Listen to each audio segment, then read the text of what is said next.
Al-Iman TV, sarana penyubur keimanan.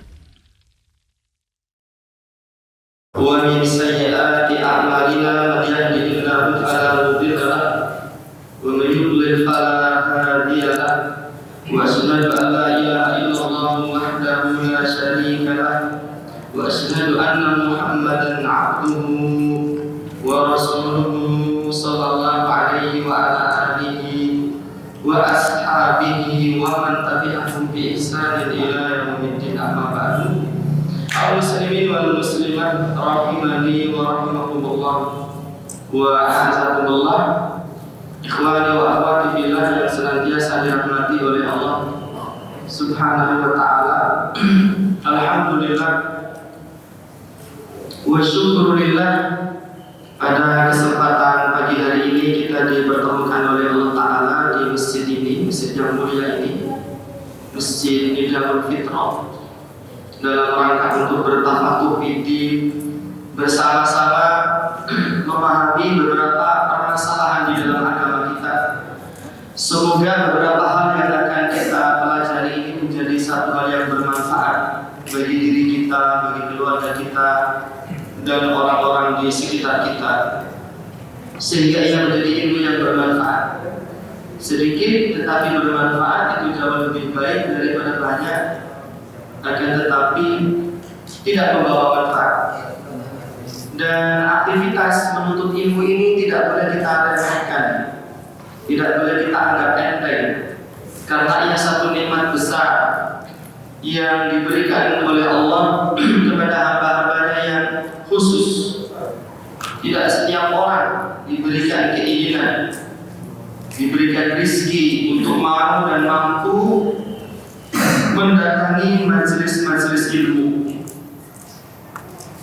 Ada yang terfitnah oleh hartanya, oleh kekayaannya, sehingga melalaikan dia dari menuntut ilmu. Ada pula yang terfitnah oleh kemiskinan yang dia rasakan, terfitnah oleh kemelaratannya, sehingga kekayaan dan kemelaratan itu sama-sama berpotensi menjadi fitnah bagi seseorang. Ada suri tauladan yang baik dari para ulama kita, sama-sama berasal dari negeri Andalusia, Imam Ibnu Hazm al-Andalusi rahimahullah ta'ala. Beliau orang yang kaya raya karena beliau seorang hakim, seorang penguasa. Di sisi yang lain, beliau memiliki lawan debat yang sangat fenomenal, dan perdebatan mereka berdua direkam oleh sejarah, direkam oleh tinta-tinta ulama. Namanya Imam Abdul Walid Al-Baji Al-Andalusi rahimahullah ta'ala. Sama-sama ulama besar, sama-sama memiliki karya ilmiah yang menjadi referensi penting sampai hari ini.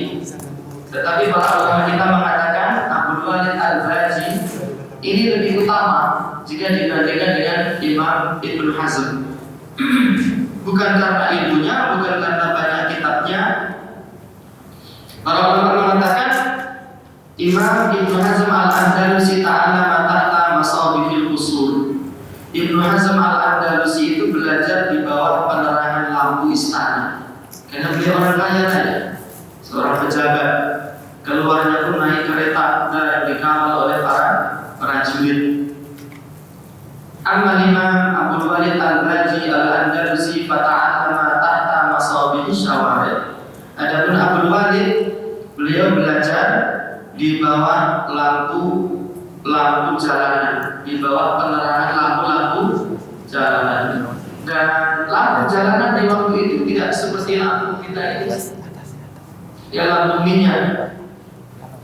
Saking melaratnya Abdul Walid, beliau tidak memiliki lampu di rumahnya untuk menerangi aktivitas belajar beliau, untuk menerangi aktivitas membaca kitabnya beliau. Sehingga ketika malam mulai datang, beliau akan mencari lampu-lampu minyak di pinggir jalan, dan beliau duduk di pinggir jalan untuk belajar dan membaca. Ketika lampu minyak itu habis, beliau akan berpindah, berjalan-jalan untuk mencari lampu lain yang masih memiliki apa? Sisa minyak. Lampu yang masih menyala, beliau duduk di situ. Dan itu dilakukan selama bertahun-tahun. Dan musim di Andalusia tidak seperti musim di negeri kita ini. Terkadang ada hujan salju dan beliau menggigil kedinginan untuk menuntut ilmu. Dan dia berhasil meraih kemuliaan ilmu tersebut.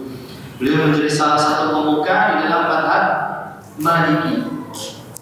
Abdul Malik Al-Baji Al-Andalusi rahimahullah ta'ala. Dan kelak beliau yang menjadi lawan debat dari Imam Ibnu Hazm Al-Andalusi rahimahullah. Dua teladan indah dari ulama kita yang tidak tertipu dengan kemewahan, tidak tertipu dengan kekayaan.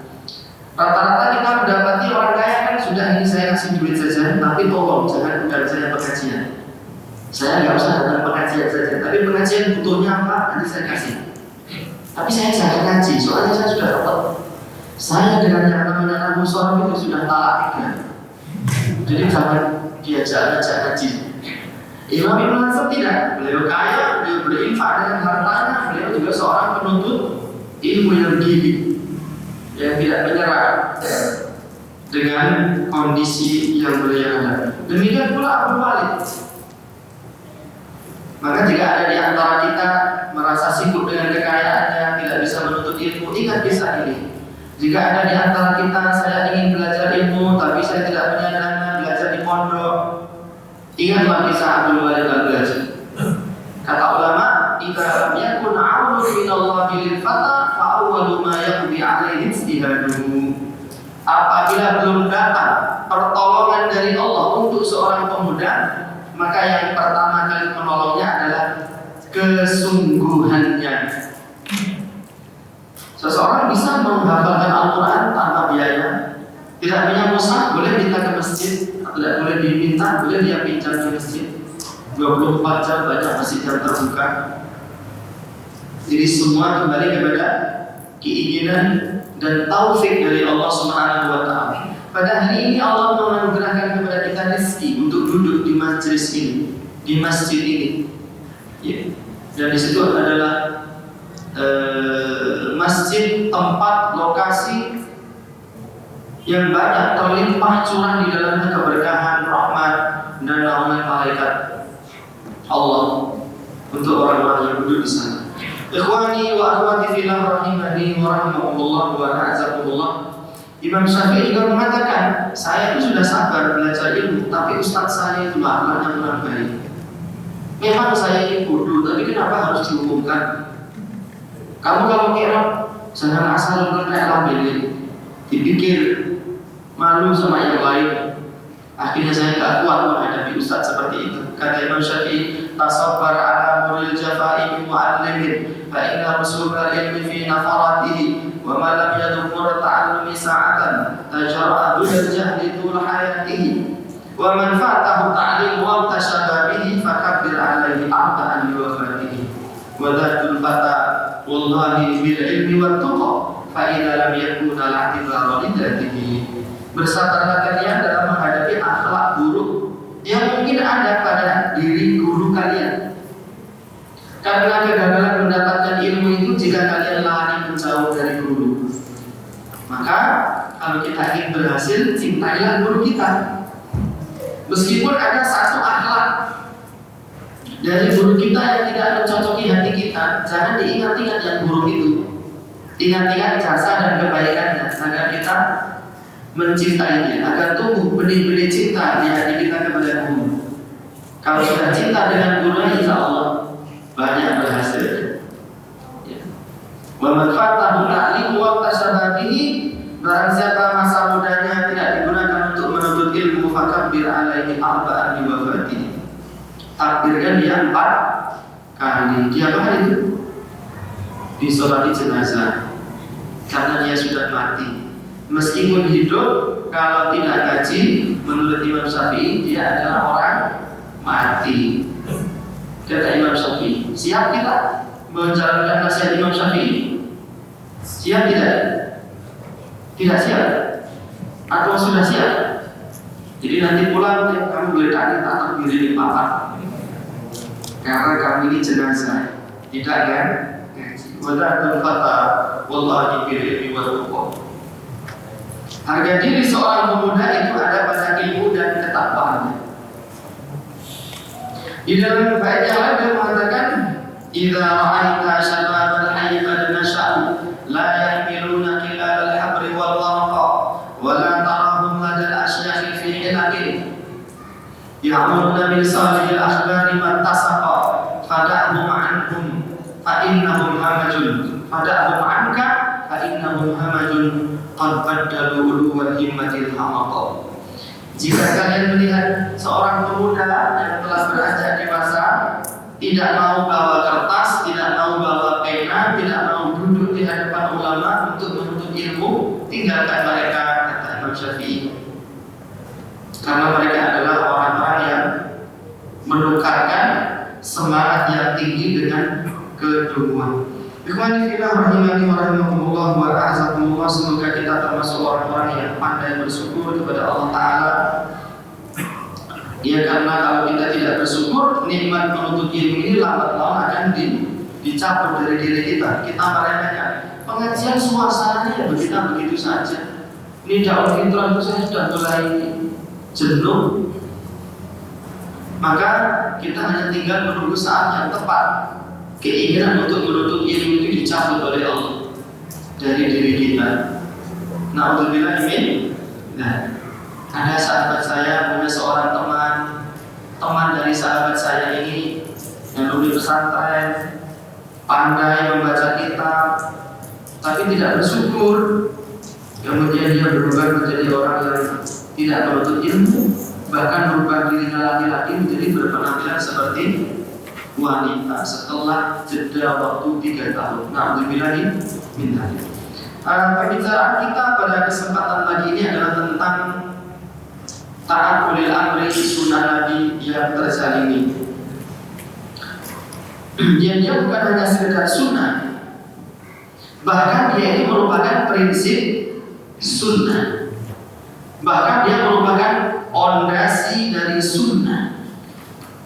Sunnah itu apa? Kullu ma sadara 'an Nabi min qawlin aw fi'lin aw taqririn aw sifatin khalqiyatan kanat am khuluqiyatan.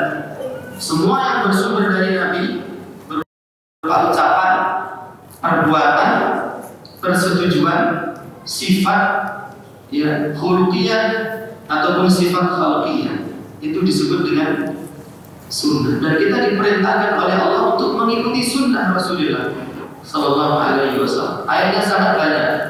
Kata Allah, "Qul in kuntum tuhibbunallaha fattabi'uni yuhibbukumullah wa yaghfir lakum dzunubakum." Jika kalian mengaku cinta kepadaku, maka ikutilah sunnahku. Kalau sudah mengikuti sunnahmu, Allah akan mencintai kalian dan mengampuni dosa-dosa kalian. Jadi sebab kecintaan Allah kepada kita jika kita mengikuti ajaran dan sunnah Rasulullah Sallallahu Alaihi Wasallam. Dan banyak orang cintanya bertepuk sebelah tangan, seperti pepatah Arab, kullun yadda'i waslan bilaila. Setiap orang mengaku cinta kepada Mbak Laila. Mbak Laila itu pacar saya loh. Wal Laila lam tuqir lahum bid'ah. Setelah ditanya, Mbak Laila, apa benar sih Fulan Bejo itu pacar saya? Lu kata siapa? Bejo bilang begitu. Bohong ya, saya pernah pacar enggak. Saya bukan hanya mau sama dia, saya mie. Saking awalnya menjadi mie. Kalau di sini muah, kata orang situ. Iya, jelepot orang seperti itu. Dan banyak orang yang cinta kepada Nabi, tetapi dia tidak mau mengikuti sunnah Nabi, bahkan tidak mau mengikuti prinsip-prinsip sunnah, pokok-pokok sunnah.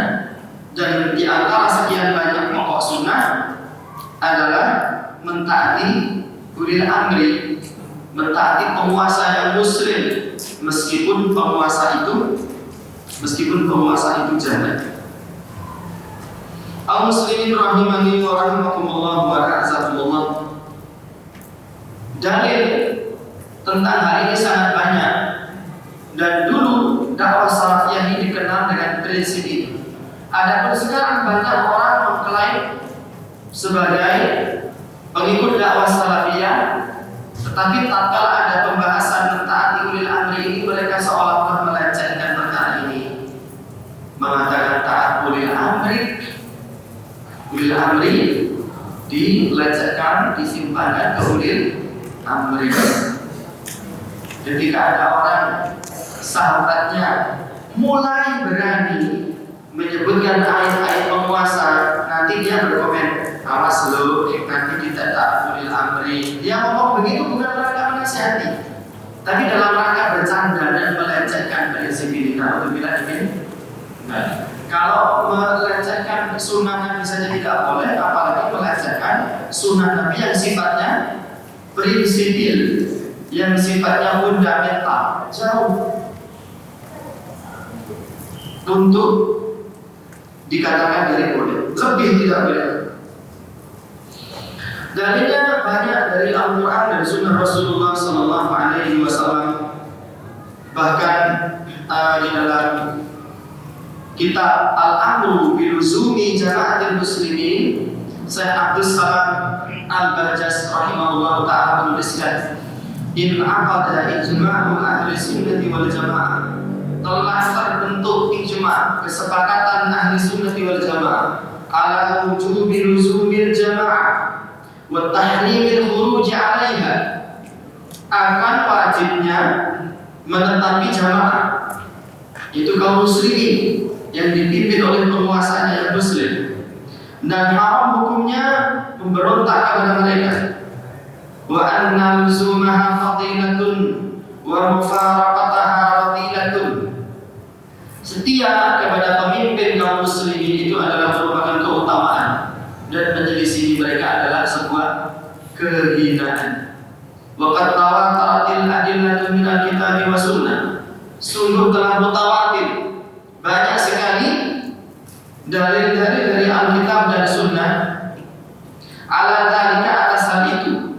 Wa ja'atil atharu katsiratu qadiyatun bidzalika aidan, dan banyak juga atar-atar dari para ulama salaf yang menetapkan hal tersebut. Jadi ini merupakan prinsip di dalam agama kita. Seseorang itu kalau dia menuntut ilmu, ada yang bertanya, bagaimana cara membedakan ini ustadz ini, dia ustadz yang baik, dia tidak mengajarkan penyimpangan. Caranya adalah dengan mengetahui prinsip-prinsip sunnah. Jadi agama kita itu seperti ada pondasi-pondasinya. Kita ketahui poin-poin yang menjadi pondasi dalam agama kita. Nanti kalau kita sudah tahu, setiap kita mendengar ada ceramah, kok dia berani ngotak-atik pondasi ini, segera tinggalkan. Berarti dia sedang berusaha meruntuhkan pondasi agama kita. Meskipun orasinya baik, lucu, lemah lembut, menarik hati, tinggalkan. Ya, karena ujung-ujungnya adalah penyimpangan dan mengajak kita menjauhi sunnah-sunnah Rasulullah sallallahu alaihi wasallam. Ayatnya yang pertama kata Allah, ya ayyuhalladzina amanu atiullaha wa atiur rasula wa ulil amri minkum. Wahai orang-orang beriman, taatilah Allah, taatilah Rasul, dan taatilah ulil amri di antara kalian. Menunjukkan ulil amri itu harus minkum, ay minal muslimin. Selama dia masih menjadi orang Islam, wajib ditaati. Selama statusnya masih Islam, wajib ditaati. Meskipun jahat, meskipun zalim, fajir, tukang rampok, tukang bunuh, tukang gusur, selama masih muslim, wajib ditaati perintahnya. Jika perintah tersebut bukan perintah yang berbau maksiat. Yang kedua, firman Allah, wa'tasimu bihablillahi, dan berpegang teguhlah kalian dengan tali Allah jami'an, seluruhnya. Wala tafarraqu, jangan kalian berpecah belah. Di dalam kitab Al-Muharrarul Wajiz fi Tafsir Kitabil Aziz, Imam Ibnu Atiyah Al-Andalusi rahimahullahu taala tatkala menafsirkan ayat ini, beliau menukilkan ucapan Abdullah bin Mas'ud. Abdullah bin Mas'ud radhiyallahu taala anhu menyatakan di dalam khutbah beliau, "Alaikum jami'an bit-ta'ati wal jama'ati fa innaha hablullahi alladzi amara bihi." Alaikum, wajib atas kalian jami'an seluruhnya, bit-ta'ati, untuk mentaati penguasa kalian, wal jamaah, dan setia kepada jamaah kalian, yaitu kaum muslimin, rakyat yang dipimpin oleh penguasa. Fa innaha hablullahi alladzi amara bih, karena mentaati penguasa, setia kepada jamaah kaum muslimin, itu adalah tali Allah yang kita diperintahkan untuk berpegang teguh dengannya. Berpegang teguhlah kalian kepada tali Allah. Tali Allah ini adalah mentaati penguasa kaum muslimin. Siapa yang ngomong seperti itu? Abdullah bin Mas'ud, yang dinukil oleh Imam Ibnu Atiyah Al-Andalusi di dalam kitab tafsir beliau, Al-Muharrarul Wajiz fi Tafsiril Kitabil Aziz. Adapun dalil dari sunnah banyak sekali, ya. Dan teman-teman bisa mengecek Kitabus Sunnah karya Imam Ibnu Abi Asim, atau bisa juga membaca kitab Al-Amru Biluzumi Jama'atil Muslimin, tulisan Syekh Abdus Salam Barjas, atau kitab ini tulisan Syekh Abdul Razak Al-Badar, Qawaid Mukhtasarah fi wujubi ta'atillahi wa rasulihi wa wulatil umur, yang merupakan nukilan dari Majmu' Fatawa jilid ke-35, jilid-jilid terakhir. Karena Majmu' Fatawa itu ada 37 jilid, 2 jilid itu isinya apa? Daftar isi tok. Jadi daftar isi tok itu gede, 2 jilid. Kitabnya sak daplangan kitabnya itu. Bahasa Arab itu juga begitu. Kitab bahasa paling tebal, paling banyak, paling kaya yang saya tahu itu bahasa Arab. Kalau bahasa Inggris saya tahunya kitab tebal itu Kamus Oxford itu. Tahu Kamus Oxford? Itu sama Kamus Munawir aja kalah kayaknya ya. Lisanul Arab itu sak daplangan begini. Ada kitab Singo. Ya, kitab ditulis khusus untuk mengabsen nama-nama singa. Nama-nama singa itu harus disendirikan dalam sebuah kitab. Singa kalau ompong namanya ini, singa kalau kecil namanya ini, singa kalau remaja namanya ini, macam-macam, sampai menjadi satu kitab. Kitab Singo. Ada kitab Kawedusan aja juga. Kitab wedus, kitab kambing. Judulnya Kullu ma turidu ma'rifatahu 'anil aghnam. Semua informasi yang ingin kamu ketahui tentang kambing. Tulisan Syekh Bandar Al-Utaibi hafizahullahu ta'ala. Lengkap. Masih banyak hal yang harus kita baca, yang harus kita ketahui. Maka orang yang merasa diri ilmunya cukup, dia adalah orang yang sebenarnya jahil. Nabi sallallahu alaihi wasallam mengatakan, "Alaikum bis-sam'i wat ta'ah wa in ta'ammara alaikum abdun habasyiyun." Wajib bagi kalian mendengar dan mentaati penguasa kalian meskipun kalian dipimpin oleh budak yang hitam. Di dalam Islam itu budak boleh jadi pemimpin tidak? Tidak boleh. Budak kok jadi pemimpin? Tidak boleh. Budak itu kan dia di bawah kendali tuannya, juragannya. Masa budak jadi pemimpin? Hai rakyatku, hari ini saya akan meresmikan bendungan. Juragannya datang, mulai ngaret sik kono. Kan tidak lucu. Presidennya kon ngarit sama budaknya, sama tuannya. Maka budak tidak boleh menjadi pemimpin. Tapi kalau ternyata dia berhasil menduduki tampuk kepemimpinan, sah kepemimpinannya. Dan Nabi memerintahkan kita untuk mentaati pemimpin meskipun dia seorang budak. Paham enggak? Jadi tidak semua yang dilarang itu membuat jadi tidak sah. Antum sholat begini, tolah gitu ke atas, boleh apa tidak itu? Sholat itu, saya pernah sholat masbuk ya, karena safar saya masbuk, saya masuk ke sof itu, orang yang sholat lebih dulu di samping saya itu ngeliatin saya gini, dilihat itu, ya noleh, boleh nggak itu? Tapi batal nggak sholatnya? Dia noleh gini loh, sopo, mungkin dia ngomong begitu hatinya. Itu tidak batal. Karena apa? Karena syaratnya sholat itu menghadap kiblat. Kalau masih noleh gini, itu tidak batal. Tapi kalau badannya, mukanya dan badannya semua menghadap ke sana, lah itu batal. Apalagi muter gini. Nah, ketemu lagi, batal sholatnya. Karena dia sudah berpaling dari kiblat. Makanya Nabi mengatakan al-qiblatu ma bainal masyriqi wal maghrib. Kiblat itu antara timur dengan barat. Waktu itu Nabi ada di Madinah. Jadi antara timur dan barat itu kiblat. Sedangkan orang Madinah kalau sholat menghadap kemana? Ke selatan. Tapi Nabi mengatakan antara timur dan barat itu kiblat. Mau ke selatan atau agak ke sana, ke selatan agak ke sana, itu masih sah. Tapi kalau sudah ke sana tidak sah. Kalau sudah ke sana tidak sah. Maka tidak usah kita terlalu ngotot-ngototan dalam masalah penentuan kiblat. Tapi harus tepat, harus lurus. Tepat harus lurus itu khusus untuk orang yang melihat Ka'bah. Meskipun masjidnya tepat lurus, kalau kita minggir 1 senti saja nanti sudah ditarik garis lurus, sudah tidak tepat lagi toh. Jangankan dari Ka'bah ke sini, kita itu ke sini mau ke Masjid Agung Jember misalnya. Kita melenceng 1 senti saja nanti sudah sampai ke pantai selatan. Tidak pas, bener tidak? Kecuali antum pasang tali, badan antum dikasih tali, dicencang ke Ka'bah, itu nanti pas.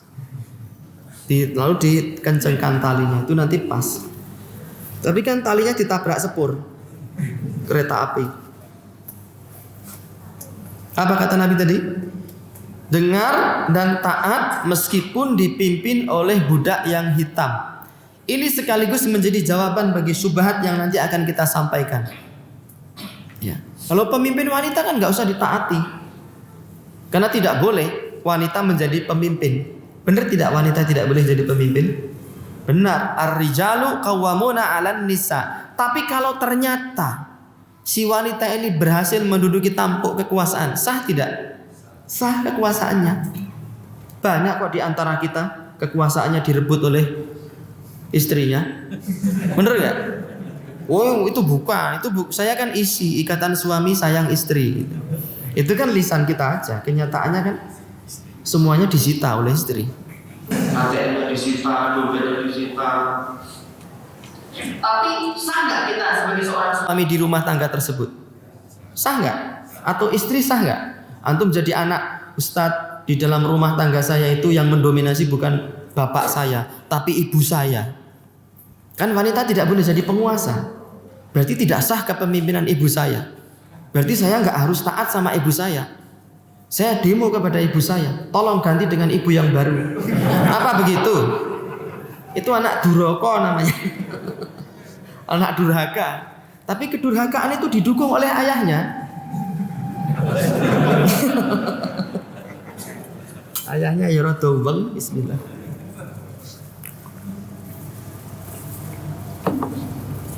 Jadi jangan heran kalau salafiyin ahli sunnati wal jamaah tetap mentaati penguasa, meskipun penguasa itu wanita, tapi dia muslim loh ya. Meskipun penguasa itu budak, tapi dia muslim. Sebagaimana sabda Nabi, wajib bagi kalian mentaati meskipun dipimpin oleh budak yang hitam. Di dalam riwayat yang lain Nabi mengatakan akan datang seorang penguasa, qulubuhum qulubus syayatin fi jusmanil insi. Hati mereka seperti hati-hati setan yang bersemayam di dalam jasad seorang manusia. Itu penggambaran akan kebengisan, kezaliman, kejahatan, kefasikan seorang penguasa. Pol, sudah penggambaran yang pol. akan datang penguasa hatinya seperti setan yang bersemayam di dalam jasad manusia. Kata Nabi itu, apakah kami boleh melawannya wahai Nabi? La, bal isma' wa ati'. Dengar dan taat. Walau akhadha malaka wa daraba dhahraka. Meskipun ia mengambil hartamu dan memukuli punggungmu. Itu hadis. Dan hadis-hadis seperti ini banyak. Maknanya apa? Maknanya ahli sunnati wal jamaah itu memerintahkan untuk mendengar dan taat kepada penguasa meskipun penguasa itu jahat. Kalau ketaatan itu hanya kepada penguasa yang baik, seluruh agama, seluruh sekte memerintahkan itu. Tapi yang memerintahkan untuk mentaati penguasa yang jahat selama masih muslim itu hanya ahli sunnati wal jamaah. Sebenarnya kalau kita ditanya, berat juga hati ini, benar gak? Kita melihat pemimpin jahat itu kita senang apa benci aslinya? Benci loh kita ini. Masa iya kita senang dengan penguasa jahat? Kita ini benci. Tetapi kebencian kita itu harus di bawah kendali sunnah Rasulullah Sallallahu Alaihi Wasallam. Karena kalau kita keluar dari sunnah Rasul Sallallahu Alaihi Wasallam, satu kita berdosa, dua akan timbul efek keburukan yang lebih dahsyat dari keburukan penguasa itu sendiri. Adapun pernyataan para imam-imam Islam teramat sangat banyak sekali. Tidaklah ada kitab-kitab akidah berisi prinsip-prinsip akidah melainkan mesti dia menyebutkan prinsip ini. Imam Al-Lalaka'i itu menulis kitab Syarah Ushul I'tiqad Ahli Sunnati wal Jamaah. Beliau mengumpulkan akidahnya para imam sunnah dari berbagai zaman, dari berbagai negara. Sejak zaman sahabat sampai zaman beliau hidup. Kurang lebih ada 500 imam ahli sunnah. Disebutkan akidahnya di situ. Ada Imam Ali Al-Madini, Sufyan As-Sawri, Abdurrahman bin Mahdi, ada Imam Suhail bin Abdullah At-Tustari, ada Imam Malik bin Anas, ada Imam Muslim, dan banyak imam-imam yang lain semuanya menyebutkan prinsip ini. Terbetik keinginan dalam hati saya untuk menulis kitab tetralogi akidah 4 madhab, dan di sana dinukilkan prinsip sunnah ini untuk mentaati penguasa yang jahat. Imam Ahmad bin Hanbal mengatakan di antara prinsip sunnah adalah as-sam'u wa ta'atu lil a'immati wa amiril mu'minin al-barri wal fajir. Termasuk prinsip-prinsip sunnah adalah mendengar dan taat kepada para pemimpin, para penguasa yang baik ataupun yang jahat. Kata Imam Ahmad Ibnu Hanbal rahimahullahu ta'ala. Dan kelak Imam Ahmad bin Hanbal ini menerima siksaan dari penguasanya. Dan seluruh ulama di Baghdad datang kepada beliau memberikan dukungan agar Imam Ahmad ini memberi fatwa untuk memberontak. Seluruh kaum muslimin siap, tinggal menerima komando. Nanti akan saya bacakan kisahnya insyaallah ta'ala. Tapi beliau menolak meskipun beliau menjadi korban dari kejahatan penguasa waktu itu. Imam Al-Bukhari mengatakan, laqaitu aktsar min alfi rajulin min ahli ilmi. Saya telah berguru bertemu lebih dari 1000 para ahli ilmu, ahli Hijaz, dari ulama Hijaz, wa Makkah wal Madinah, ulama Makkah, ulama Madinah, wal Kufah wal Basrah wa Wasit wa Baghdad wa Syam wa Misra. Ulama Kufah, ulama Basrah, ulama Wasit, ulama Baghdad, ulama Syam, ulama Mesir. Wa dzakara jama'atan minhum, dan beliau menyebut negara-negara yang lain. Summa qala, beliau mengatakan, ma ra'aitu wahidan minhum yakhtalifu fi hadhil asya. Aku tidak melihat ribuan guruku tadi itu, ulama-ulama ahli hadis tadi, tidak berselisih di dalam perkara-perkara sebagai berikut. Dan beliau menyebutkan wa alla nunazi al-amra ahlahu, dan kita tidak boleh merebut kekuasaan dari pemiliknya, liqaulin Nabi sallallahu alaihi wasallam, berdasarkan sabda Nabi sallallahu alaihi wasallam, thalathun la yaghli alaihinna qalbu mri'in muslimin. Ada 3 hal. Hati seorang muslim tidak akan kosong dari ketiga hal tersebut. Ikhlasul amali lillah, mengikhlaskan amal hanya untuk Allah. Wa ta'atu wulatil amri wa luzumu jama'atihim, mentaati penguasa dan setia terhadap jamaah mereka. Ini kata Imam Bukhari di dalam akidah beliau. Kemudian dinyatakan juga oleh Imam Abu Hatim Ar-Razi dan Abu Zur'ah Ar-Razi. Akidah 2 orang Ar-Razi ini kemudian dikumpulkan dalam satu kitab disebut dengan akidah Ar-Raziyaini. Akidahnya 2 orang Ar-Razi. Qala Abu Muhammad Abdurrahman bin Abi Hatim Ar-Razi, anaknya Abu Hatim Ar-Razi mengatakan, sa'altu abi wa aba Zur'ata.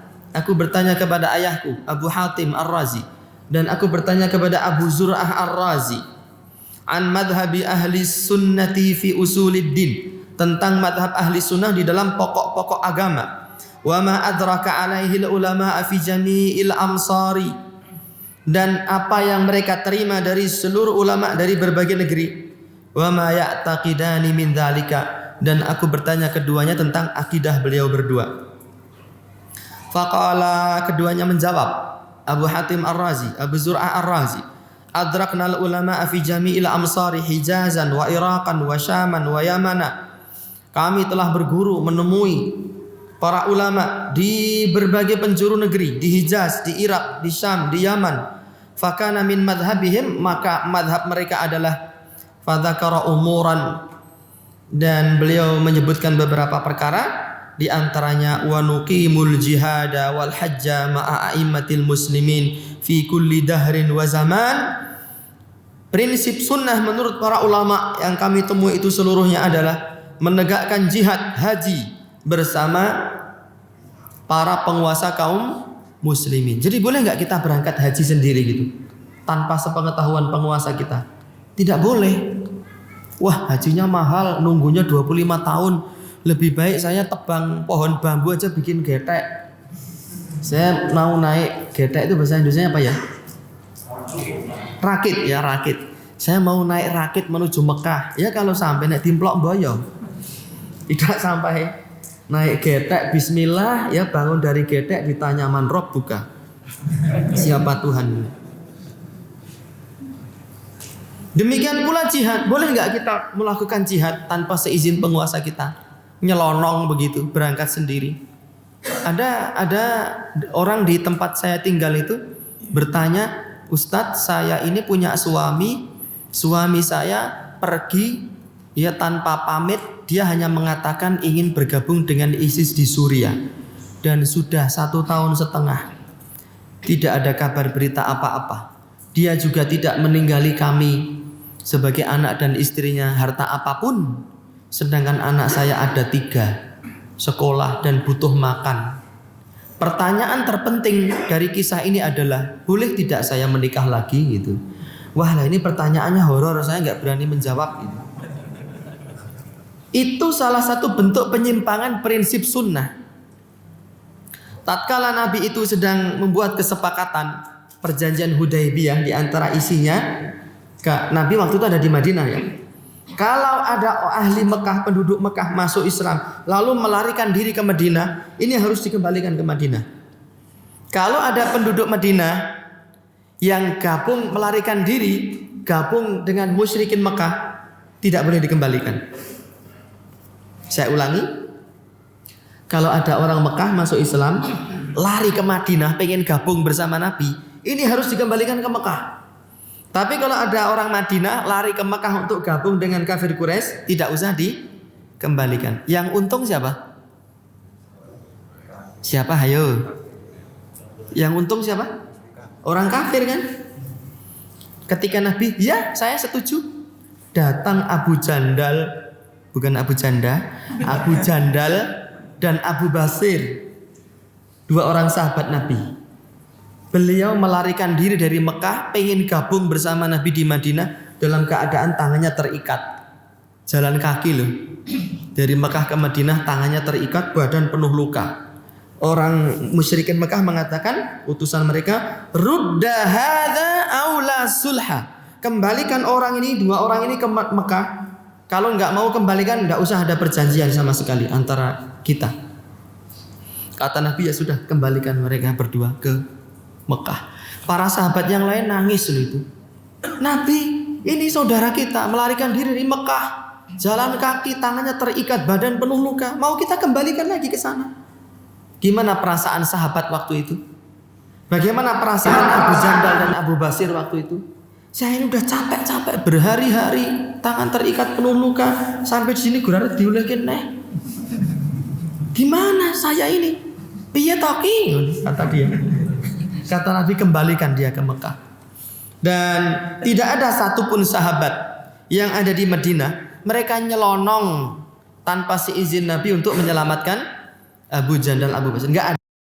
Kenapa? Karena termasuk prinsip sunnah, jihad itu harus dilakukan di bawah komando penguasa kaum muslimin, kecuali pada satu keadaan. Jadi minta izin itu minta izin kepada penguasa, minta izin kepada kedua orang tua, minta izin kepada siapa satu lagi? Orang yang memberi kita utang. Antum mau berangkat jihad, minta izin ketiga orang ini. Penguasa ngizinkan, ibu nggak ngizinkan. Ada sahabat, ya Rasulullah, inni uridul jihada ma'aka, wahai Rasul, aku ingin jihad bersama engkau. Kata Nabi, apa kamu punya orang tua? Masih, wahai Nabi, berjihadlah kamu kepada kedua orang tuamu. Itu kata Nabi. Jadi jihad itu harus seizin orang tua. Itu aturan Islam begitu. Jihad itu harus seizin penguasa. Jihad itu harus seizin orang yang memberi hutang kepada kita. Mas, Pak D, saya mau berangkat jihad. Lah terus, lah saya kan masih punya utang sama sampean 1 juta. Oh, nggak bisa. Kalau kamu jihad konsekuensinya gimana? Ya kalau saya mati ya sudah. Lah utangmu ya diikhlaskan. Oh, nggak bisa. Kamu nggak boleh berangkat, lunasi dulu utangmu. Gitu. Itu aturan Islam begitu. Dan tidak boleh bunuh anak-anak, tidak boleh bunuh wanita, tidak boleh bunuh orang tua. Itu aturan jihad begitu. Ora dar tok. Berangkat sendiri membunuh orang serampangan, itu bukan aksi jihad. Begitu. Kecuali pada satu kondisi, wilayah kaum muslimin diserang oleh orang kafir secara mendadak, maka setiap orang berkewajiban untuk mempertahankan wilayahnya tanpa harus minta izin kepada penguasa, orang tua maupun orang yang menghutangi kita pada kondisi itu. Wallahu ta'ala a'lam bissawab. Wala naral khuruja 'alal a'immati walal qitala fil fitnah. Kami tidak berpendapat bolehnya memberontak kepada penguasa dan tidak boleh pula ikut serta dalam perang fitnah. Wa nasma'u wa nuti'u liman wallahu Allahu 'azza wa jalla amrana. Kita mendengar dan mentaati ya, orang yang telah diberikan kekuasaan oleh Allah untuk mengurusi urusan kita. Itu kata 2 orang Ar-Razi. Imam Sahal bin Abdullah At-Tustari ketika ditanya, mata yu'lamur rajulu, kapan seorang lelaki itu annahu ala sunnati wal jamaah, dia itu dianggap sebagai ahli sunnati wal jamaah. Qala idza ulima min nafsihi 10 khisal. Seseorang dianggap sebagai ahli sunnah, pengikut sunnah Rasulullah sallallahu alaihi wasallam jika diketahui dari dirinya 10 sifat. Kemudian beliau menyebutkan la yatrukul jamaah. Dia tidak meninggalkan al-jamaah. Al-jamaah itu adalah kaum muslimin yang dipimpin oleh penguasanya. Wala yasubbu ashaban nabi sallallahu alaihi wasallam, dan tidak mencela sahabat Nabi. Bismillah. Wala yakhruju ala hadhil ummati bis-saif, dan tidak memberontak kepada umat ini dengan pedang. Kata siapa? Imam Sahal bin Abdullah At-Tustari. Imam Al-Barbahari di dalam Syarh Sunnah pula mengatakan, wa alam anna jawras sultan, ketahuilah bahwa kejahatan yang dilakukan penguasa la yunqisu faridatan min faraidillahi allati iftaradaha ala lisani nabiyhi sallallahu alaihi wasallam. Kejahatan penguasa itu tidak mengurangi kadar kewajiban yang telah Allah wajibkan bagi penguasa yang disebutkan melalui lisan Nabi sallallahu alaihi wasallam. Jauruhu ala nafsih, Kejahatan dia untuk dia sendiri. Kejahatan penguasa itu menjadi tanggung jawab penguasa sendiri. Wa tatawwuka wa birruka ma'ahu tamun insyaallah. Adapun kesetiaan engkau pada penguasa itu tetap sempurna pahalanya di sisi Allah Subhanahu wa ta'ala. Dalam peristiwa salat hari raya juga begitu. Sallu ma'hum fa in asabu falakum wa lahum wa in akhta'u falakum wa alaihim. Salatlah bersama penguasa kalian. Jika benar, pahala bagi kalian dan bagi mereka. Jika mereka keliru, maka pahala bagi kalian, dosanya ditanggung oleh mereka. Gitu, enak, nyaman, tidak beresiko. Sehingga jangan bingung lagi nanti Ramadannya kapan ya, itulah tanya kapan ya, gitu. Tidak seperti itu. Dan masih banyak nukilan-nukilan dari para ulama. Dan di antara nukilan yang hebat ya, menurut saya luar biasa, itu adalah nukilan dari Imam Ibnu Abil Is Al-Hanafi ketika beliau mengisahkan kisahnya Fudail bin Iyad. Yang beliau membaca keterangan dari kitab-kitab umat terdahulu. Di sana disebutkan Allah Ta'ala berfirman, Anal Malik, Malikul Muluk, Qulubul Muluki biyadayya. Aku adalah raja. Aku adalah raja di raja. Aku adalah rajanya para raja. Hatinya para raja itu ada di genggaman tanganku. Fala tusghilu anfusakum bisabbil muluk. Jangan kalian sibukkan diri kalian dengan mencaci maki para raja. Jangan sibukkan diri kalian dengan mencaci maki para raja. Kata Allah Subhanahu wa ta'ala, Man ata'ani ja'altuhum alaihi rahmah, wa man asani ja'altuhum alaihi nikmah. Barang siapa mentaati aku akan menjadikan para raja itu sebagai rahmat bagi dia. Barang siapa memaksiati aku, maka aku akan membuat para raja itu sebagai bentuk azab bagi dia. Jadi kalau kita itu diberi penguasa yang jahat, itu aslinya karena kemaksiatan kita sebagai rakyat. Rakyat itu salahnya apa? Ada kesyirikan, ada orang makan harta riba, masih ada tidak? Perzinahan masih ada. Hampir di setiap RW itu ada kasus perzinahan, ya. Lamaran keri nganu dhisik. Lamarannya keri tapi sudah hamil duluan. Itu hampir setiap RW, naudzubillah min dzalik. Bagaimana Allah tidak murka? Kalau Allah murka dengan banyaknya kemaksiatan yang dilakukan umat Islam, maka Allah akan membuat penguasa itu sebagai bentuk hukuman dari Allah untuk kaum muslimin. Imam Ibnu Abil Is juga mengatakan, penguasa yang jahat itu hukuman dari Allah. Jangan kalian menantang hukuman Allah itu. Penguasa yang jahat itu hukuman dari Allah untuk kita. Jangan ditantang hukuman Allah itu, tapi hadapi hukuman Allah itu dengan kesabaran, dengan mendekatkan diri kepada Allah, mentauhidkan Allah, menjauhi kesyirikan dan merengek-rengek. Berdoa kepada Allah agar menjadikan penguasa ini menjadi orang-orang yang soleh, orang-orang yang baik. Ini adalah merupakan prinsip sunnah yang dimana prinsip ini di hari ini banyak dizalimi. Sehingga tidak sedikit kalangan ahli sunnati wal jamaah merasa pekewuh untuk membahas masalah ini. Pekewuh nanti dicibir, pekewuh nanti dilecehkan. Padahal dia merupakan pondasi agama yang teramat sangat penting yang harus kita pegang selama hayat masih dikandung badan. Ada beberapa syubhat, dan syubhat itu banyak sekali dikumpulkan oleh Syekh Abdul Malik Ramadhanil Jazairi dalam satu kitab namanya Tali'atul Hiwarid Darij Baina Sunnati wal Khawarij. Dialog yang terjadi antara ahli sunnah dengan khawarij. Ya. Itu ada syubhat, dicantumkan di sini ada 75 syubhat. 75 syubhat ini semuanya bertujuan untuk meruntuhkan, untuk menzalimi prinsip Islam berupa ketaatan kepada ulil amri. Di antaranya syubhat yang pertama adalah takfirud dual allati la tahkumu bima anzalallah. Mengkafirkan seluruh negeri-negeri yang tidak berhukum dengan hukum Allah Subhanahu wa ta'ala.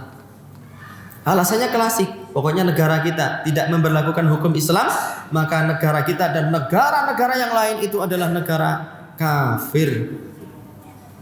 Ada seorang bernama Abu Muhammad Al-Maqdisi menulis kitab Al-Kawashif Al-Jaliyah fi Kufri Daulati Saudiyah, menyingkap tabir di dalam menjelaskan kekafiran kerajaan Saudi Arabia. Jadi Saudi Arabia itu dikafirkan sama dia.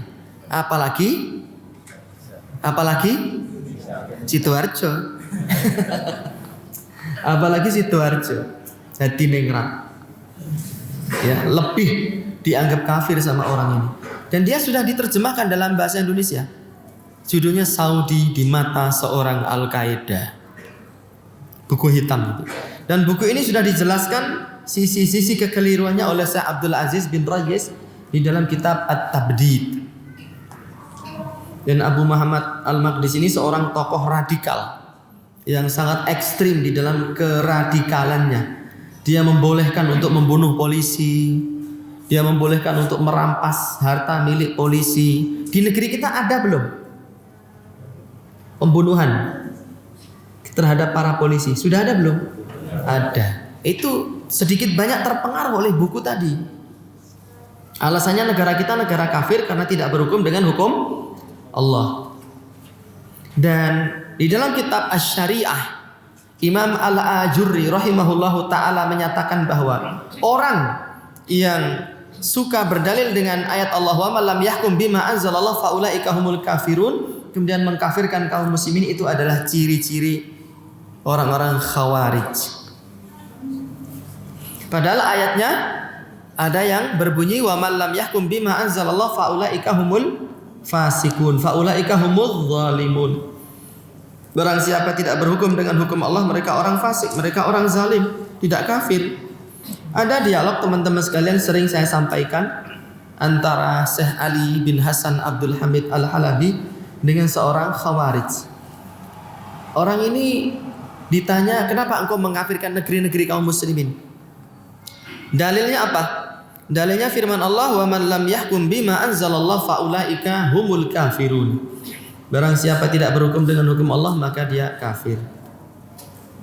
Kata Syekh, kan ada ayat menyebutkan wa man lam yahkum bima anzalallahu faulaika humudz zalimun. Tidak berhukum dengan hukum Allah itu zalim, tidak kafir. Kata orang tadi, semua kata zalim di dalam Al-Qur'an itu artinya adalah kafir. Artinya adalah syirik. Ditanya sama Syekh, dalilnya mana?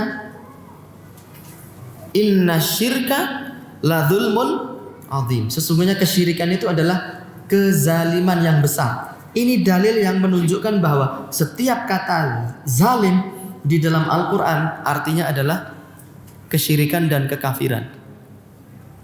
Ditanya lagi sama Syekh Ali bin Hasan, terus bagaimana dengan ucapan Nabiullah Yunus tatkala ia berada di dalam perut ikan? La ilaha illa anta subhanaka inni kuntu minadz zalimin. Tidak ada ilah melainkan engkau wahai Allah, dan sesungguhnya aku termasuk orang-orang yang zalim. Apakah zalim ini artinya kafir? Kata lelaki tadi, iya, Nabi Yunus memang kafir ketika itu.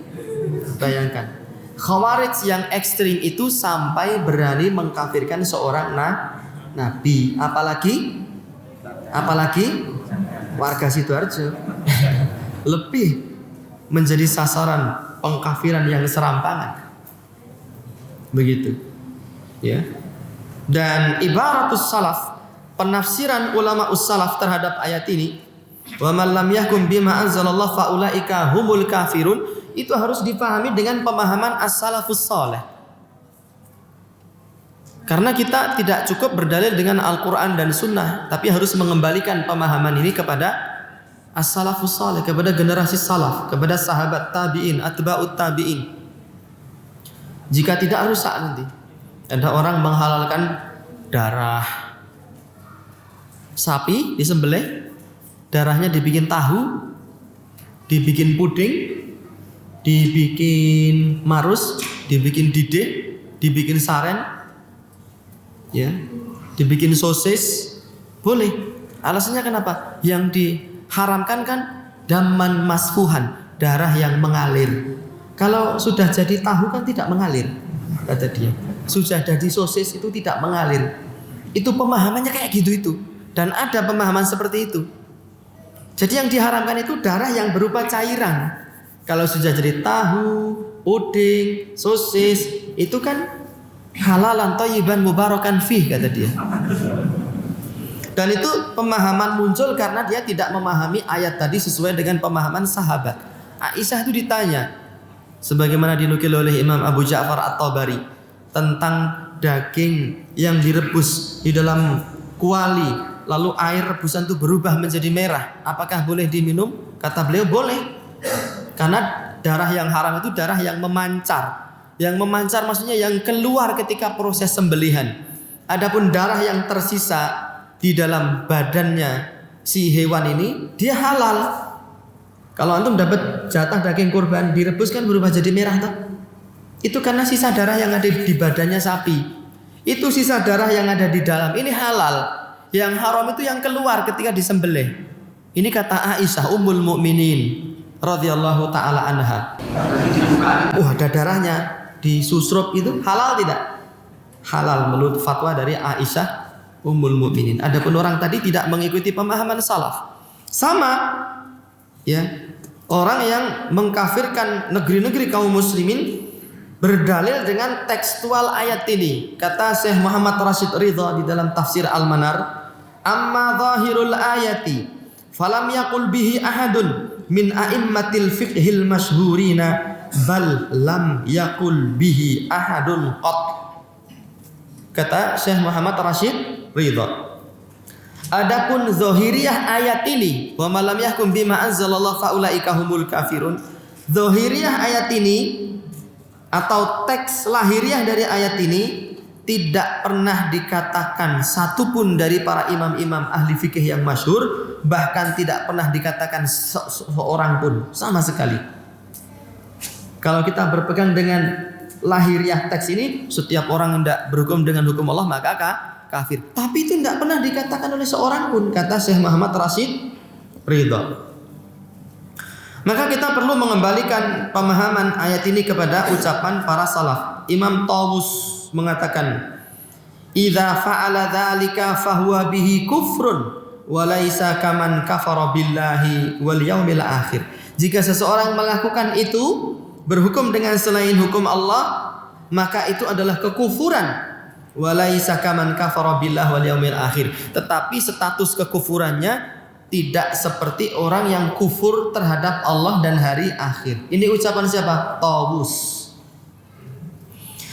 Ibnu Abbas yang didoakan oleh Nabi, Allahumma faqihu fid din wa alimhu ta'wil. Ya Allah, pinterkan Ibnu Abbas dan ajarilah dia ilmu tafsir. Imamul mufassirin, imamnya para ahli tafsir, Ibnu Abbas mengatakan, hiya bihi kufrun, berhukum dengan selain hukum Allah itu kekufuran. Walaisa kufran billah wa malaikatihi wa kutubihi wa rusulihi. Tapi dia tidak sama dengan orang yang kufur terhadap Allah, malaikat, kitab dan rasulnya. Dalam banyak riwayat lain disebutkan, kata beliau, innahu laisa kufran yanqulu anil millah. Berhukum dengan selain hukum Allah itu bukan kekufuran yang mengakibatkan seseorang keluar dari agama Allah. Kufrun duna kufrin, kekufuran yang bukan kekufuran, bukan kufur akbar. Itu pemahaman para ulama salaf. Jadi kalau ada syubhat berusaha merutuk kita, tidak usah taat pada penguasa karena negara kita negara kafir, otomatis penguasa kita penguasa kafir. Loh, kenapa begitu? Karena tidak berhukum dengan hukum Allah. Jadi bekerja pada penguasa, jadi pegawai negeri pun haram. Pernah ada seorang dokter tanya kepada saya sambil nangis, Ustadz, saya ikut pengajian, bapak saya polisi. Ustadz di pengajian itu bilang rezeki yang didapat bapak saya itu haram karena dia menjadi pembela tauhid. Sementara saya sejak kecil saya dikasih makan dengan rezeki tauhid tersebut. Terus bagaimana nasib saya ini, katanya. Saya ini halal apa haram? Loh, kok menungso kok halal haram? Ya kamu haram kalau dimakan nggak boleh, saya bilang. Bener nggak? Boleh nggak makan manusia? kecuali si fulan ya, doyan mangan wong. Dan tafsiran tadi itu dari Ibnu Abbas itu bukan hanya Ibnu Abbas sendiri yang mengatakan. Ada siapa tadi? Tawus, ada Abdullah bin Umar, ada Abdullah bin Abbas, ada Tawus bin Kaisan, ada anaknya yang bernama Abdullah, ada Atha bin Abi Rabbah, dan para ulama yang lainnya. Bahkan athar yang lain menyebutkan dari Abdullah bin Mas'ud dan Hudzaifah ibnul Yaman. Semuanya menafsirkan kufrun duna kufrin. Ini syubhat runtuh, syubhat muncul karena tidak kembali kepada pemahaman as-salafus salih. Dalil yang memerintahkan kita mengikuti as-salafus salih teramat sangat banyak sekali dan perlu ada pengajian tersendiri untuk menyampaikannya. Yang kedua, upaya yang disampaikan oleh ahli syubhat untuk menzalimi ketaatan pada ulil amri ini adalah dengan mengatakan bahwa athar Ibnu Abbas itu, tafsiran Ibnu Abbas itu adalah athar yang dhaif, athar yang lemah. Ya. Dan itu ada yang mengatakan begitu. Abu Isra, salah seorang tokoh Khawarij dari Mesir, mengatakan dalam tulisannya bahwa athar Ibnu Abbas itu athar yang dhaif, athar yang lemah. Ini pun sudah selesai dijelaskan oleh para ulama kita. Syekh Ali bin Hasan sudah menulis kitab yang menjelaskan takhrij dari hadis ini. Judulnya Al-Qaulul Ma'mun fi takhriji qauli Ibni Abbas inda tafsiri qaulihi ta'ala wa man lam yahkum bima anzalallah fa ulaika humul kafirun. Kemudian Syekh Salim bin Id Al-Hilali pula menulis kitab yang lebih tebal lagi, ya, membahas takhrij athar Ibnu Abbas ini dengan panjang lebar. Judulnya Qurratul Uyun. Judulnya kitab Qurratul Uyun. Ya, di dalam menjelaskan tafsirnya Ibnu Abbas terhadap firman Allah wa man lam yahkum bima anzalallah fa ulaika humul kafirun. Dan dia disahihkan oleh Imam ahli hadis abad ini. Siapa? Al-Imam Muhammad Nasiruddin Al-Albani. Dia disahihkan oleh Syekhul Islam Ibnu Taimiyah. Dia disahihkan oleh Al-Imam Ibnu Qayyim Al-Jauziyah. Dan mungkin ada satu fakta, data, barangkali di antara antum ada yang belum pernah mendengar fakta ini. Apa itu? Setiap kitab tafsir, kata Syekh Ali bin Hasan, saya sudah membaca hampir seluruh kitab tafsir yang ada di dunia Islam. Seluruh kitab tafsir itu tatkala menafsirkan firman Allah, wa man lam yahkum bima anzalallah fa ulaika humul kafirun, semuanya mencantumkan athar Ibnu Abbas kufrun duna kufrin. Semuanya, mau tafsir ahli sunnah, tafsir Mu'tazilah, tafsir Asy'ariyah, semuanya mencantumkan athar ini, kecuali satu kitab tafsir, yaitu tafsir Fi Dhilalil Quran, tafsirnya Sayyid Qutb. Satu itu tok. Dan Sayyid Qutb itu orang yang hidup di era belakangan ini. Adapun kitab tafsir sebelum-sebelumnya semuanya mencantumkan athar Ibnu Abbas. Kata orang Jawa, kurang piye? Kurang apa lagi? Kita mau mengikuti mazhabnya seluruh ulama ahli tafsir, atau kita lebih memilih satu ini yang bertentangan dengan ketetapan para ulama ahli tafsir. Jadi bagi saya itu syubhat yang sangat-sangat teramat rapuh sekali banget, nemen. Yang ketiga, syubhat yang ketiga, nggak usah ditaati penguasa kita ini karena penguasa kita ini sudah membuat aturan yang tidak cocok dengan aturan Islam. Mereka sudah membuat undang-undang sebagai pengganti Al-Quran dan Sunnah. Bismillah.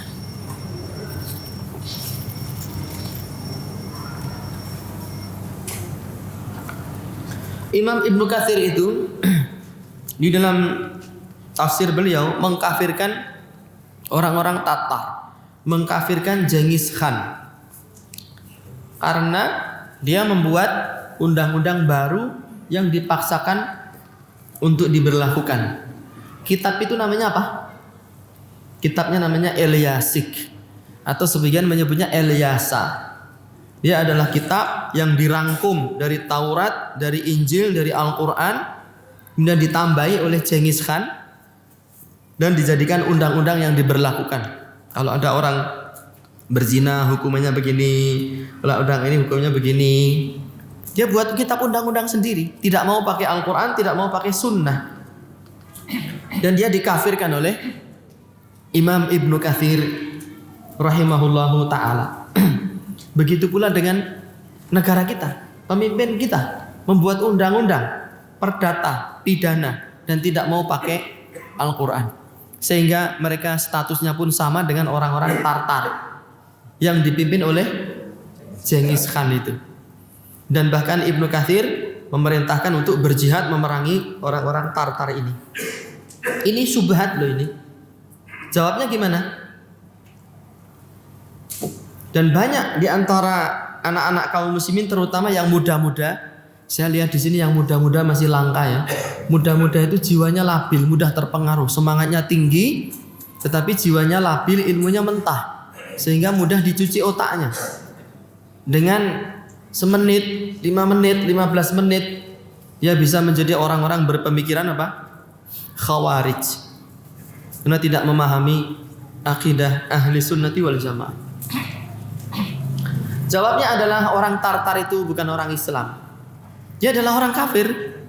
Genghis Khan juga begitu. Mereka menyerbu negara kaum muslimin. Dan Imam Ibnu Katsir memerintahkan kaum muslim memerangi mereka dalam rangka mempertahankan wilayah. Itu yang pertama yang harus dipahami. Berikutnya, kita juga harus memahami apa penyebab Imam Ibnu Katsir mengkafirkan Genghis Khan itu. Bukan semata-mata membuat undang-undang itu, tidak. Tapi Genghis Khan itu mengaku sebagai anak Tuhan. Itu yang jarang diketahui. Genghis Khan itu mengklaim bahwa kitab Ilyasik itu wahyu dari Allah Subhanahu wa ta'ala. Dia menisbatkan bahwa kitab Ilyasik ini wahyu dari Allah Ta'ala. Beda nggak dengan kasus di negeri kita dan di negeri-negeri yang lain? Ada nggak yang mengatakan hukum perdana, hukum pidata ini adalah wahyu dari Allah, maka wajib diamalkan? Ada yang bilang begitu? Nggak ada. Tapi Genghis Khan ngomong begitu, maka dia dikafirkan itu. Karena dia mengklaim kenabian, mengklaim menerima wahyu dari Allah Subhanahu wa ta'ala. Dan inilah sebab pengkafirannya. Ya, adapun sekedar orang, meskipun itu bukan dosa yang remeh ya, sekedar orang membuat undang-undang lalu mengamalkan undang-undang ini, dalam hatinya dia masih meyakini hukum Islam itu yang paling baik, tapi dia lebih memilih hukum yang lain karena hawa nafsu, itu adalah kufrun duna kufrin, kufrun la yanqulu anil millah, kekufuran yang tidak mengeluarkan seseorang dari millah, dari agama Islam. Begitu. Jadi menyamakan kasus Genghis Khan dengan Ilyasiknya, disamakan dengan kasus penguasa di negeri-negeri kaum muslimin, itu adalah penyamaan yang teramat sangat lemah dan tidak benar, jauh sekali dari kebenaran. Karena memang penguasa kita tidak ada yang mengklaim menerima wahyu dari Allah, undang-undang yang diberlakukan itu. Sehingga syubhat ini pun batil dari akar-akarnya. Yang berikutnya nomor berapa? Nomor 4. Syubhat mengatakan yang ditaati itu adalah khalifah, satu pemimpin yang memimpin seluruh kaum muslimin di seluruh dunia, sebagaimana yang terjadi di era Nabi, di era Khulafaur Rasyidin. Seluruh kaum muslimin di seluruh dunia dipimpin oleh satu orang khalifah. Itu yang kita taati. Adapun kekhalifahan tidak ada, maka tidak ada ketaatan itu. Ya. Dalilnya adalah firman Allah Ta'ala, inna hadhihi ummatu wahidah wa ana rabbukum fa'budun. Sesungguhnya umat ini adalah umat yang satu, dipimpin oleh penguasa yang satu, oleh khalifah yang satu. Dalil yang lain, wa'tasimu bihablillahi jami'an wala tafarraqu. Berpegang teguhlah kepada tali Allah dan jangan berpecah belah. Adapun kaum muslimin sekarang berpecah belah, ada Indonesia, ada Malaysia, ada Brunei, ya ada Saudi. Pada negara masing-masing punya penguasa. Itu bukan tipe kekuasaan yang wajib ditaati sebagaimana yang telah terjadi di era kaum salaf, kata mereka. Dan ini pun tidak benar karena menyelisihi ijma'. Imam Asy-Syaukani mengatakan, wa amma ba'dan tisharil Islam, adapun setelah tersebarnya Islam, wattisai ruqatihi, dan menjadi lebarnya daerah teritorial negeri kaum muslimin, wa taba'udi atrafihi, dan batas-batas itu menjadi semakin berjauhan, fa ma'lumun annahu qad sara kullu qatrin au aqtar al-wilayah. Maka masing-masing wilayah itu memiliki masing-masing negeri itu memiliki wilayah tersendiri, ila imamin au sultanin fil qatril, ila imamin au sultan, memiliki pemimpin masing-masing. Masing-masing wilayah memiliki penguasa dan sultan sendiri-sendiri. Wa fil qatril akhar kadzalik, di daerah lain juga seperti itu. Kata Imam Asy-Syaukani, beliau mengatakan lagi, fala ba'sa bi ta'addudil a'immati was salatin, maka tidak mengapa adanya banyak pemimpin dan banyaknya sultan, penguasa. Wa yajibu ta'atu likulli wahidin minhum, dan masing-masing pemimpin ini wajib untuk ditaati. Ba'dal bai'ati lahu ala ahlil qatril ladzi qad thabatat fihi wilayatuh, setelah dibaiat di negeri yang sudah berdiri kokoh kekuasaan dia. Jadi Indonesia mentaati pemimpinnya di Indonesia, Malaysia mentaati pemimpinnya di Malaysia. Yang seperti itu boleh. Dan itu sudah menjadi ijma' para ulama kaum muslimin. Sehingga syubhat mengatakan tidak usah ditaati, yang ditaati itu adalah khalifah. Karena tidak ada khalifah maka kita tidak usah mentaati. Ini sesuatu yang keliru, yang menyelisihi pernyataan para ulama sunnah radhiyallahu taala anhum ajma'in. Ini ada di dalam kitab As-Sailul Jarar, jilid yang ketiga halaman 513. Hal serupa dikatakan oleh Syekhul Islam Ibnu Taimiyah di dalam Minhajus Sunnah, dikatakan oleh Imam Ahmad bin Ghanim An-Nafrawi di dalam kitab Al-Fawaqih Ad-Dawani, ya, syarah risalah Ibni Abi Zaid Al-Qayrawani, dinyatakan pula oleh Siddiq Hasan Khan Al-Qanuji di dalam Raudatun Nadiyah, dan ditetapkan pula oleh Imam Albani di dalam At-Ta'liqat Ar-Radiyah, dikuatkan pula oleh Syekh Ali bin Hasan Al-Halabi di dalam kitab Masail Ilmiyah fid Da'wah Salafiyah was Siyasah Syar'iyyah. Sehingga para ulama kita ya berjalan di atas akidah ini. Boleh penguasa ya memiliki wilayah di negaranya masing-masing, dan rakyat ini mentaati penguasanya di negaranya masing-masing. Bahkan Imam Asy-Syaukani menghikayatkan adanya ijma' di dalam kitab As-Sailul Jarar. Dan orang-orang yang menggembar-gemborkan prinsip ini sampai pada tataran mereka itu mengatakan tidak wajib Jumatan. Jumatan itu hanya wajib dilakukan ketika kita memiliki khalifah. Kalau nggak ada khalifah, tidak ada Jumatan. Kan tadi kita sudah menyampaikan ya bahwa jihad, apalagi haji, sholat Jumat itu wajib dilakukan di bawah penguasa yang baik maupun yang jahat. Nah, mereka memahami penguasa ini khalifah. Kalau nggak ada khalifah, ya nggak ada Jumatan gitu. Tapi anehnya, kok mereka berjihad? Loh, aneh toh? Katanya jihad, sholat, haji itu dilakukan di bawah penguasa, di bawah khalifah. Karena nggak ada khalifah, kita nggak Jumatan. Tapi kok mereka jihad? Bom sana sini. Tapi kok mereka juga ikut naik haji. Unik toh? Itu bukan unik, itu weng gitu. Ora pati piye ngono. Nah, syubhat berikutnya nomor berapa? Nomor 5. Ada orang mengatakan bahwa masalah memberontak kepada penguasa ini adalah masalah khilafiyah ijtihadiyah. Fala tabdi'a wala tadlila. Maka tidak boleh untuk memvonis sesat, untuk memvonis bid'ah kepada orang yang memberontak. Masalah memberontak pada penguasa ini masalah khilafiyah ijtihadiyah. Yang mau memberontak silahkan, yang mau taat silahkan, tidak usah saling menyesatkan satu sama lain. Kita enak itu di rumah ini. Rahmat, ya rukun. Berontak kok rukun? Pengen bunuh orang loh ini, menghilangkan nyawa orang. Jadi yang pengen membunuh silahkan, ahlan wa sahlan, tafadhal bikuli surur. Yang tidak membunuh silahkan, begitu. Masa begitu diterima toh? Jawabnya adalah Ar-Rasul sallallahu alaihi wasallam lama harramal khuruja ala sultanil muslim. Nabi itu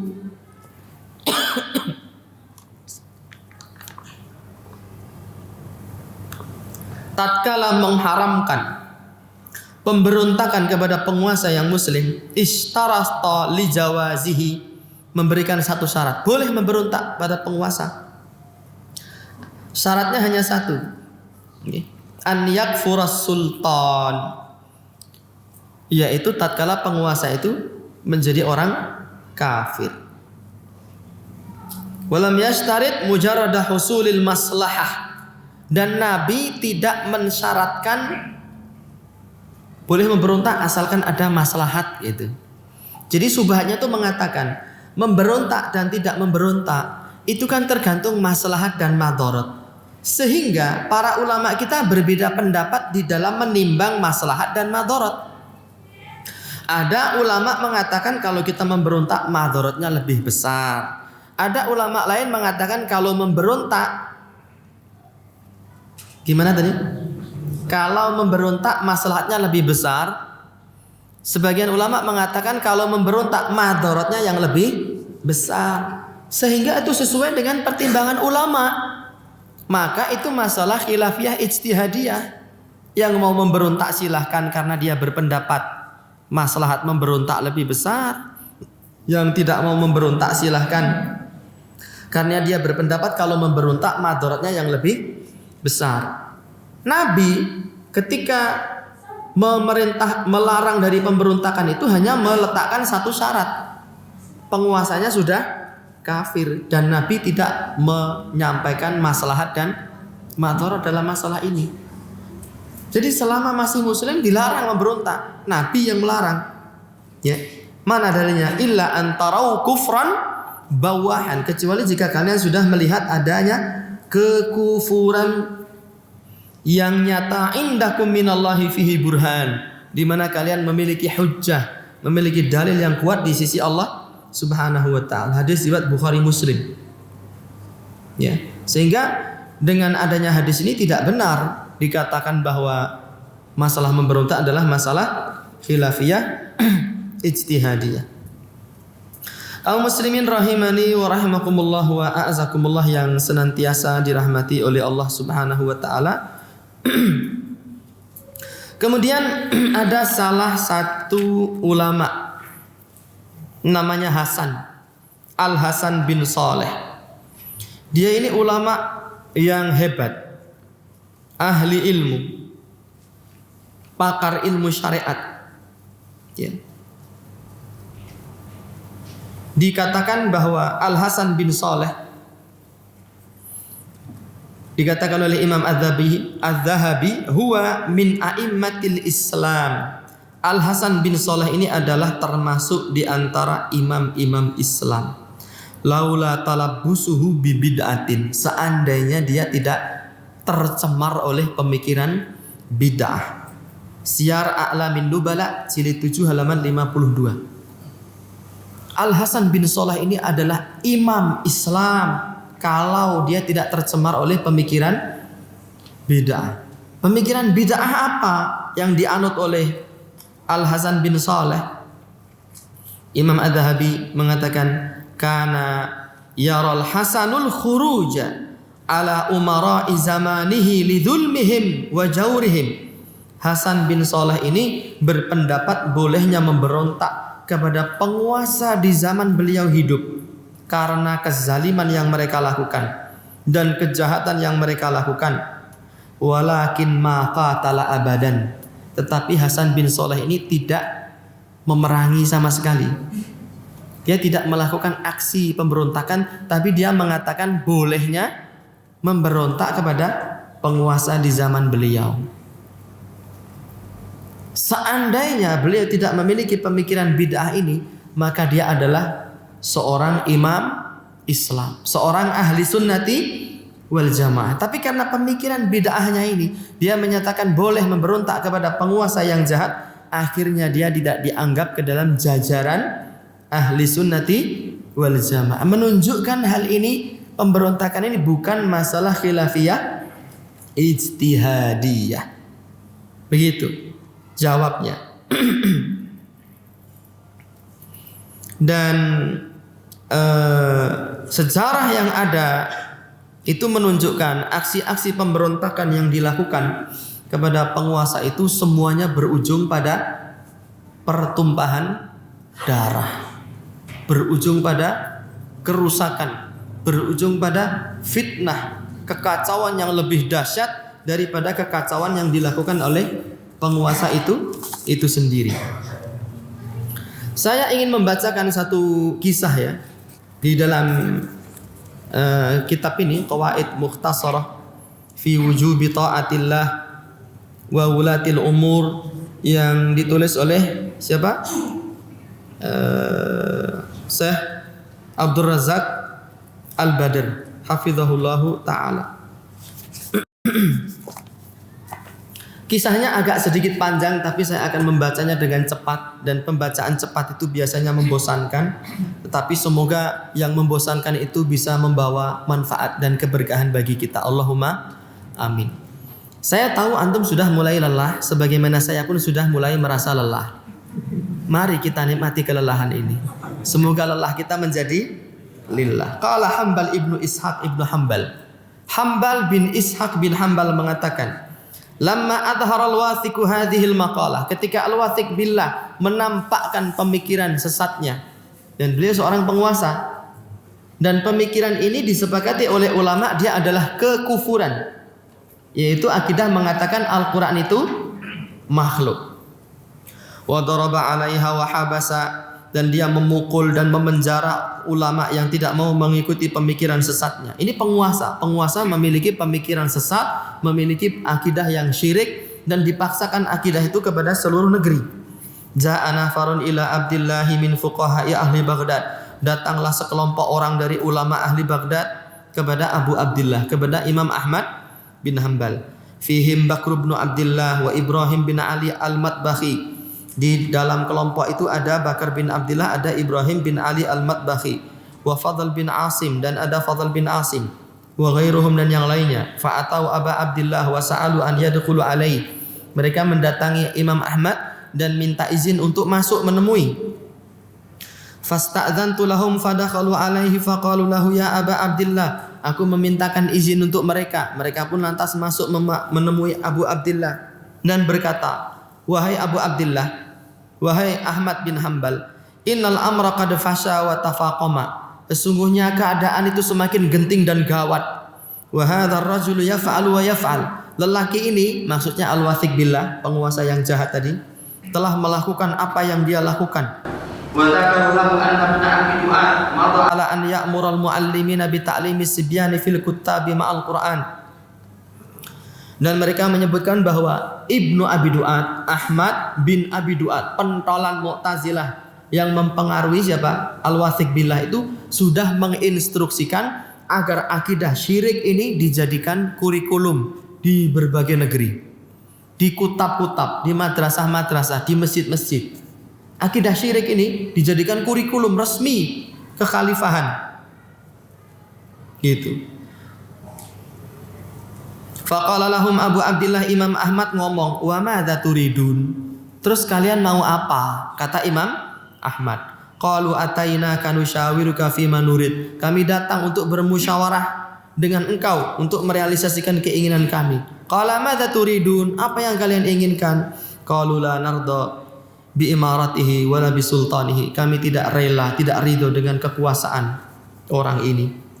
Maksudnya pengen memberontak, sudah enggak tahan. Banyak ulama dibunuh, banyak ulama dipenjara.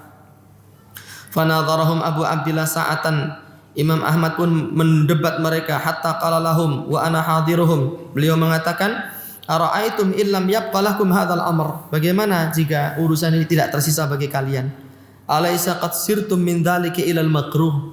Bukankah kalian justru melakukan satu manuver yang berbahaya? Alaikum bin naqrah bi qulubikum. Wajib bagi kalian mengingkari dalam hati kalian. Wala takhla'u yadan min ta'atin. Jangan mencabut tangan kalian dari ketaatan. Padahal penguasanya jelas-jelas menganut akidah syirik dan memaksakan akidah syirik itu kepada kaum muslimin. Kata Imam Ahmad, jangan cabut ketaatan. Jangan mencabut tangan kalian dari ketaatan. Wala tasyuku asal muslimin. Jangan kalian pecah belah persatuan kaum muslimin. Wala tasfiku dima'akum. Jangan kalian tumpahkan darah kalian. Wala dima'al muslimina ma'akum. Jangan tumpahkan darah kaum muslimin bersama darah kalian. Maknanya apa? Kalau kalian nekat memberontak, nanti kalian dibunuh, dibantai, dan kaum muslimin itu ikut menjadi korbannya.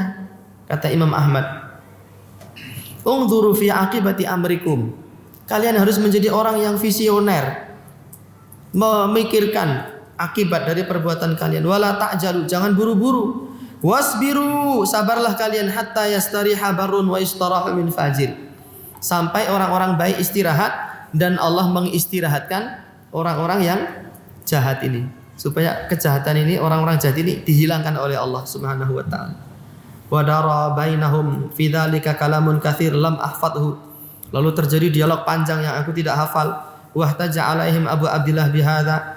Ya, Imam Ahmad berdalil dengan hal ini. Faqala ba'duhum, sebagian mereka ngomong, inna nakhafu ala auladina idza dhahara hadza lam ya'rifu ghairahu wa yuhmal Islam wa yudras.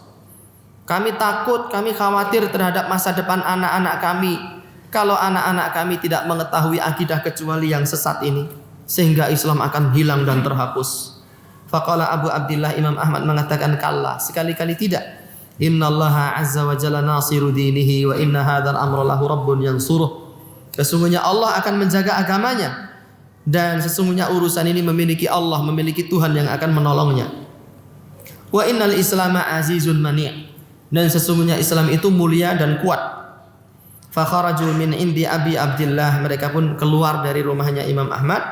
Walam yujibhum ila syai'in mimma azamu alaih. Dan mereka tidak mau menerima nasihat Imam Ahmad. Aktsara minan nahya an dzalika wal ihtijaj alaihim bisam'i wa ta'ah. Imam Ahmad memperbanyak dalil, memperbanyak larangan, ia memerintahkan untuk mendengar dan taat, hatta yufarrijallahu anil ummati falam yaqbalu minhu, sampai Allah mendatangkan jalan keluar tapi mereka enggak mau dengar. Falamma kharaju qala li ba'duhum, ketika mereka keluar sebagian mereka ngomong ke aku, ngomong kepada saya, kepada Hambal yang meriwayatkan kisah ini, imdi ma'ana ila manzili fulan hatta nu'iduhu li amrin nurih. Ayo gabung bersama kita. Kita akan nyari dukungan ke rumahnya si fulan. Itu. Fadzakartu dzalika li abi. Aku ngomong sama ayahku. Abi, aku diajak berontak gabung sama mereka. Qala li abi. Ayahku berkata, la tadhhab wa tal alaihim. Kamu jangan gabung dengan mereka. Kasih alasan kepada mereka. Fa inilah amin an yaghmisu kama ahum. Aku tidak bisa menjamin kalau kamu akan tenggelam bersama mereka. Fa yakunu li Abi Abdillah fi dzalika dzikrun. Fa talaltu alaihim wa lam amdi ma'ahum. Aku pun menyampaikan alasan. Afwan, saya tidak bisa, saya begini, saya begitu, saya begini, saya begitu. Dan saya tidak mau jalan bersama mereka. Falamman sarafu wa dakhaltu ana wa abi ala Abdillah. Ketika mereka pulang, aku dan ayahku menemui Imam Ahmad. Faqala Abu Abdillah li abi ya Aba Yusuf. Imam Ahmad berkata kepada ayahku, "Hei Abu Yusuf, haula'i qaumun qad asyraba qulubuhum ma yakhruju minha fi ma ahsib."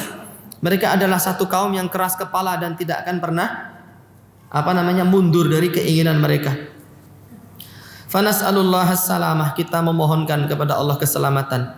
Malana wa lihadhil afat, kita tidak punya daya dan upaya di dalam menghadapi musibah ini. Wa ma uhibbu li ahadin an yaf'ala hadza, dan aku tidak ingin ada satupun orang yang melakukan perbuatan memberontak seperti ini. Faqultu lahu, aku berkata, ya Aba Abdillah, wa hadza indaka shawab. Wahai Abu Abdillah, apakah pemberontakan seperti ini menurutmu benar? Qala la, kata Imam Ahmad, tidak. Hadza khilaful athar allati umirna fiha bisabri. Ini semua menyelisihi dalil yang kita diperintahkan untuk bersabar. Ya, kemudian Abu Abdillah membaca hadis Nabi, in darabaka fasbir wa in haramaka fasbir. Jika penguasamu memukul engkau, sabarlah. Jika penguasamu mengharamkan hak-hak kalian, tidak memberikan hak kalian, maka bersabarlah. Begitu. Dan Hambal mengatakan famadul qaum, lalu kaum ini pun pergi melakukan pemberontakan. Fakana min amrihim annahum la yuhmadu, dan akhir dari upaya mereka tidak terpuji. Walam yanalu ma aradu, dan mereka tidak mendapatkan apa yang mereka inginkan. Ikhtafu minas sultan, mereka sembunyi dari penguasa. Wa harabu, dan mereka lari menjadi DPO, menjadi buronan. Wa ukhidha ba'duhum fahubis, ya, sebagian mereka tertangkap lalu dipenjara. Wa mata fil habsi, dan mereka mati di dalam penjara. Ini yang terjadi di masa Imam Ahmad Ibnu Hanbal. Adapun Imam Ahmad bersabar, kemudian Allah memberikan pertolongannya. Penguasa yang menganut kesyirikan ini meninggal digantikan anaknya, lalu anaknya ini mengikuti ahli sunnah, dan sunnah pun tersebar ke berbagai wilayah. Syekh Abdul Razak Al-Badr mengomentari kisah ini. Wa fi hadhil qissati ablaghu iddatin fi khuturati mukhalafati manhaji ahli sunnati wal jamaah fi hadzal aslil azim. Di dalam kisah ini terdapat pelajaran yang sangat agung yang menjelaskan betapa berbahayanya menyelisihi manhaj ahli sunnati wal jamaah di dalam pokok yang mulia ini. Wa anna mufariqa manhajihim la yajni min dzalika illa mithla hadhil awaqib. Dan orang yang menyelisihi manhaj ahli sunnah wal jamaah, dia tidak akan memanen hasil kecuali hasil yang buruk sebagaimana yang ditemui oleh kelompok ini. Ada juga syubhat berikutnya yang menyatakan dan menyebutkan bahwa ada sebagian oknum salafus saleh yang melakukan pemberontakan, yang melawan terhadap penguasanya. Di antaranya Husain bin Ali. Kemudian mereka menyebut beberapa nama. Mereka kan ulama salaf, mereka kan tokoh salaf, mereka salafus saleh. Mereka juga melakukan pemberontakan. Apakah mereka khawarij? Apakah mereka sesat? Kan tidak. Ini syubhat juga. Jawabnya adalah sebagian oknum salaf ini yang kemudian melakukan pemberontakan itu terjadi ketika belum ada ijma' di kalangan ahli sunnati wal jamaah. Terjadi ketika belum adanya ijma' waktu itu. Setelah terjadi pemberontakan ini beberapa kali gagal, barulah kemudian ulama ahli sunnati wal jamaah berijma, karena ternyata pemberontakan yang diklaim akan membawa maslahat, ujung-ujungnya semuanya gagal. Ujung-ujungnya hanya terjadi pertumpahan darah. Setelah itu semua barulah terbentuk adanya ijma' ahli sunnati wal jamaah. Sehingga syubhat ini pun tidak benar. Kan ada sebagian salah memberontak, saya kan hanya mengikuti mereka.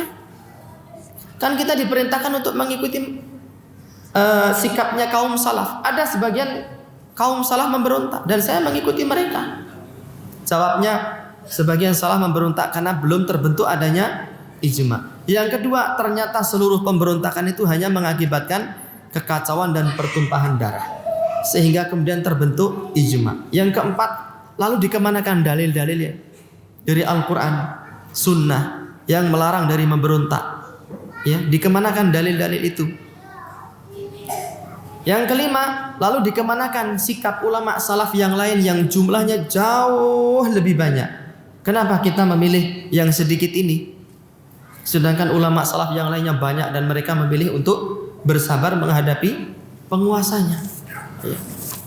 Nah, itu adalah di antara keterangan yang meruntuhkan syubhat tadi. Kaum muslimin rahimani wa rahimakumullah wa a'azakumullah. Barangkali itu yang bisa saya sampaikan pada kesempatan pagi hari ini. Ya, beberapa syubhat tidak bisa disampaikan seluruhnya karena kitab ini menuliskan berapa tadi? Ada berapa syubhat? 75 syubhat. Dan syubhat itu sudah selesai diterangkan oleh Syekh Abdul Malik Ramadhani Al-Jazairi. Adapun yang saya sampaikan tadi adalah merupakan ringkasan kecil dari apa yang beliau tulis. Bagi teman-teman yang ingin mengetahui rincian dan penjelasan yang lebih lengkap lagi, silahkan merujuk ke kitab Thali'atul Hiwarid Darij Baina Sunnati wal Khawarij, yaitu dialog ilmiah yang terjadi di antara ahli sunnati dengan orang-orang Khawarij. Semoga yang sedikit ini bisa memberi manfaat untuk saya dan untuk teman-teman sekalian. Mohon maaf jika ada salah kata, hal yang kurang berkenan. Wallahu ta'ala alam bisawab. Kita cukupkan pengajian pada kesempatan siang hari ini.